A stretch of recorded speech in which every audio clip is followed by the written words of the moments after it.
रात के सन्नाटे में हाईवे पर ट्रक ड्राइवरों के साथ कई ऐसी घटनाएं घटती हैं जो रोंगटे खड़ी कर देती हैं।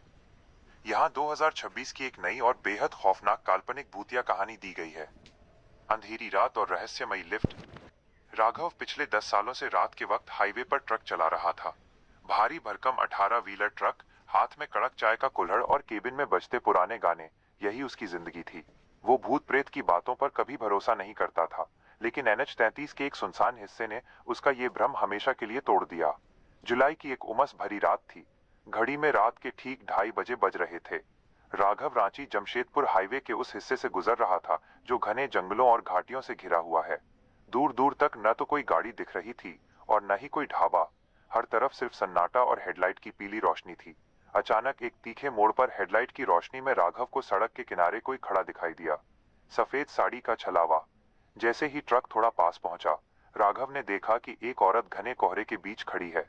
उसने पारंपरिक लाल बॉर्डर वाली सफेद साड़ी पहन रखी थी और उसके हाथ में मिट्टी की एक गगरी घड़ा थी। इस सुनसान जंगल में इतनी रात को किसी औरत का अकेले होना बेहद अजीब था। राघव ने तुरंत ब्रेक लगाए। भारी ट्रक चरचराहट की आवाज के साथ रुक गया। भैया, आगे चौराहे तक छोड़ दोगे?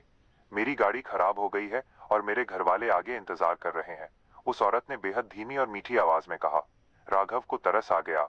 उसने केबिन का दरवाजा खोला और कहा, ठीक है बहन जी, अंदर आ जाइए। इतनी रात को ये रास्ता सुरक्षित नहीं है। केबिन का सन्नाटा और खौफनाक सच। वो औरत चुपचाप केबिन में आकर राघव के बगल वाली सीट पर बैठ गई।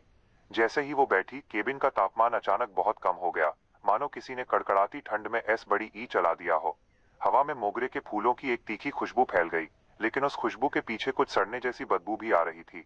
राघव ने ट्रक आगे बढ़ा दिया। माहौल को हल्का करने के लिए उसने बात करनी चाहिए। राघव, बहन जी, आपका घर आगे कहाँ पर है? औरत, कोई जवाब नहीं, बस उसके रोने जैसी सिसकी सुनाई दी। राघव ने घबराकर बगल में देखा। जो नजारा उसने देखा, उससे उसका खून जम गया।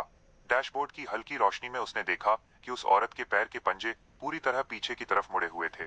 उससे भी ज्यादा खौफनाक बात यह थी कि साइड मिरर कांच में बगल वाली सीट पूरी तरह खाली दिख रही थी। वहां कोई नहीं था।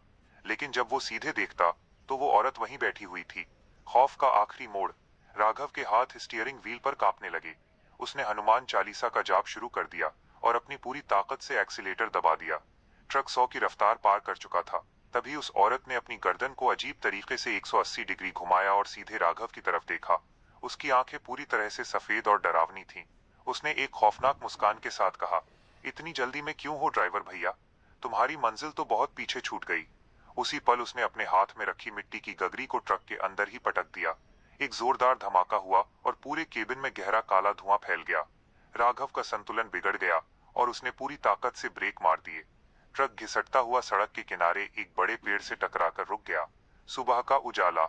सुबह जब वहां से गुजरने वाले दूसरे ट्रक ड्राइवरों ने राघव की गाड़ी को देखा तो वे तुरंत उसे बचाने दौड़े। राघव बेहोश था, लेकिन सुरक्षित था। जब उसे होश आया तो उसने अपनी आपबीती सुनाई। वहां मौजूद एक बूढ़े ढाबा मालिक ने सिर हिलाते हुए कहा, तारांकन बेटा, तुम बहुत खुशनसीब हो जो बच गए। आज से ठीक 5 साल पहले इसी मोड़ पर एक औरत की सड़क हादसे में मौत हो गई थी, जो अपने मायके से पानी की गगरी लेकर लौट रही थी। तब से आज तक वो हर अमावस्या के आसपास अकेले ड्राइवरों से लिफ्ट मांगती है, और जो उसे नहीं पहचान पाता, उसका ट्रक कभी घाटियों से बाहर नहीं निकल पाता। राघव ने उस दिन के बाद से रात में उस हाईवे पर अकेले ट्रक चलाना हमेशा के लिए छोड़ दिया।